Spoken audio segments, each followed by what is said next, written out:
Beginilah suasana di pasar tradisional Lawang Agung, Kecamatan Rupit, Kabupaten Muratara, menjelang Hari Raya Idul Adha 1442 Hijriah tahun 2021 terlihat sepi. Salah satu pedagang di pasar Lawang Agung mengatakan, untuk stok komoditas sampai saat ini terpantau relatif stabil. Bahkan permintaan sejumlah komoditas menurun jika dibanding dengan tahun lalu.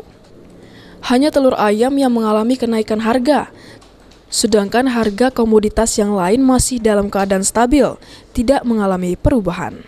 Meski sudah mendekati Hari Raya Idul Adha 1442 Hijriah, saat ini keadaan pasar Lawang Agung sangat sepi pembeli, sehingga pendapatan pedagang menurun jauh jika dibandingkan dengan momen Hari Raya Idul Adha tahun lalu.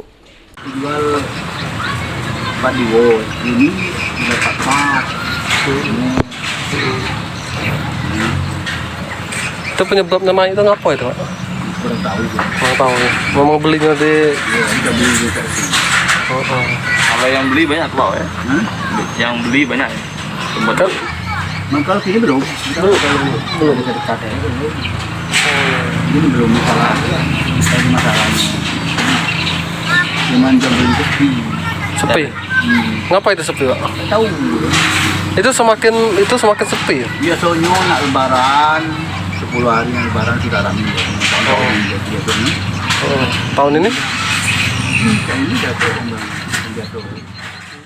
Rojali berharap rencana Pemkab Muratara untuk membangun pasar induk di Kecamatan Rupit dapat segera terlaksanakan agar minat masyarakat untuk berbelanja di pasar tradisional semakin meningkat. Adi Arianza, PAL TV.